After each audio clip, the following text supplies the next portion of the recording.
Shalom saudara, salam jumpa kembali dalam kasih Kristus. Bicara tentang praktek doa pelepasan ini memang menjamur di kalangan orang Kristen pada umumnya karena memang hal ini diajarkan juga oleh para oknum-oknum pendeta. Mereka menganggap bahwa masih ada hukuman dosa yang akan ditanggung oleh orang yang sudah percaya Yesus sungguh-sungguh jika kakek atau nenek moyang mereka dulunya melakukan dosa seperti penyembahan berhala, menggunakan ilmu hitam, membunuh orang, sehingga akhirnya disumpahi nanti keturunannya akan miskin dan sengsara, dan sebagainya.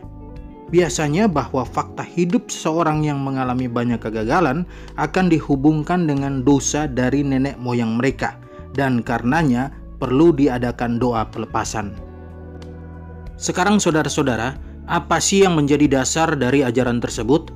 Mereka, para oknum pendeta dan pengkhotbah ini mendasari ajaran mereka dengan ayat kitab suci. Ini ayatnya.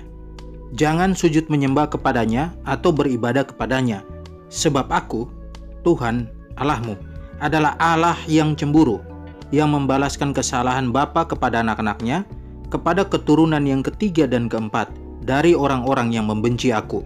Keluaran 20 ayat yang kelima. Yang meneguhkan kasih setianya kepada beribu-ribu orang yang mengampuni kesalahan, pelanggaran, dan dosa, tetapi tidaklah sekali-kali membebaskan orang yang bersalah dari hukuman, yang membalaskan kesalahan bapa kepada anak-anaknya dan cucunya, kepada keturunan yang ketiga dan keempat. Keluaran 34 ayat yang ketujuh. Ayat-ayat ini memang jelas menyatakan bahwa kesalahan orang tua atau kakek nenek itu akan dibalaskan Tuhan sampai ke keturunan ketiga bahkan keempat. Dan ini artinya memang harus ada doa pelepasan agar hukuman Tuhan tidak lagi berlanjut pada keturunan-keturunan selanjutnya. Nah, kira-kira beginilah cara mereka, oknum-oknum pendeta dan pengkhotbah ini, menafsirkan ayat-ayat tadi.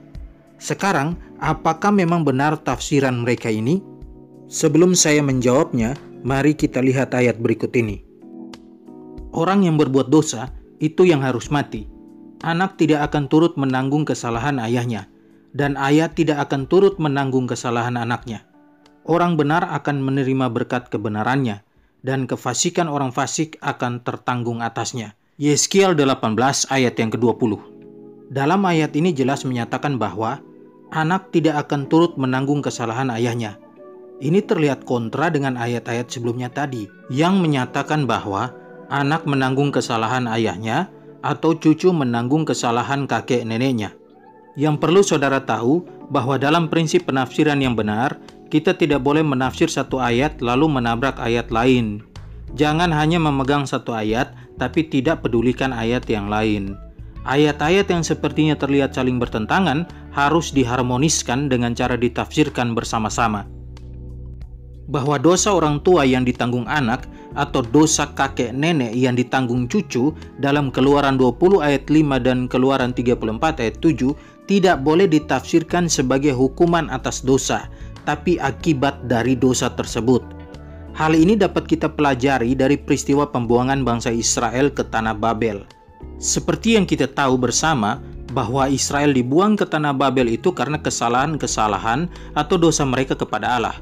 Di tanah Babel lahirlah generasi berikut yang tidak melakukan kesalahan generasi sebelumnya, tapi ikut merasakan akibat dari dosa yang dilakukan generasi sebelumnya.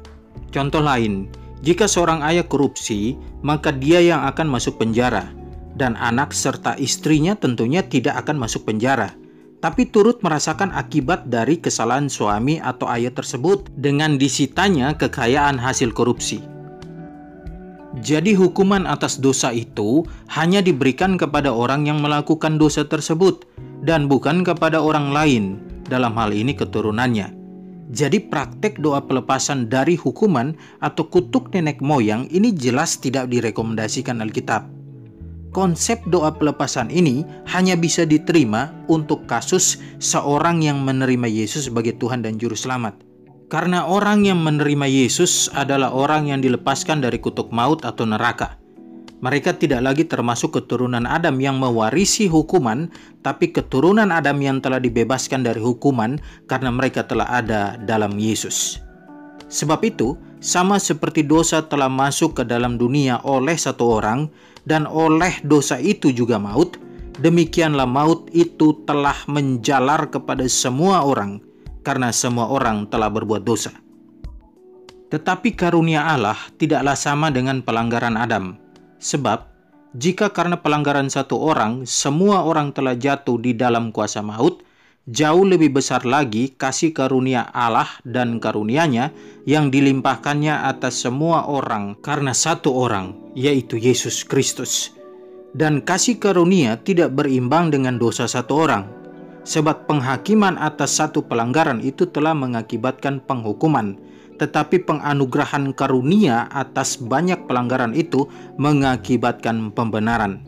Sebab, jika oleh dosa satu orang, maut telah berkuasa oleh satu orang itu, maka lebih benar lagi mereka yang telah menerima kelimpahan kasih karunia dan anugerah kebenaran akan hidup dan berkuasa oleh karena satu orang itu, yaitu Yesus Kristus. Roma pasal 5 ayat 12, 15-17. Jadi bagi kamu yang belum menerima Yesus, maka kamu masih tetap mewarisi hukuman atas dosa Adam, dan karenanya kamu perlu dilepaskan. Doa sungguh-sungguh untuk menerima Yesus sebagai Tuhan dan Juru Selamat agar kamu menerima kelepasan dari hukuman. Terakhir, buat Anda yang masih melakukan praktek doa pelepasan dari kutuk keturunan sebelumnya, untuk orang yang sudah percaya Yesus, maka bertobatlah. Karena ini membuktikan bahwa Anda tidak paham ajaran kitab suci. Demikian juga buat Anda yang sudah percaya Yesus, tapi berencana untuk melakukan doa pelepasan. Saya mau katakan, Anda sedang menghina pengorbanan Yesus karena menganggap masih ada dosa yang belum diselesaikannya di kayu salib. Demikianlah penjelasan saya. Semoga mencerahkan saudara semua. God bless you all.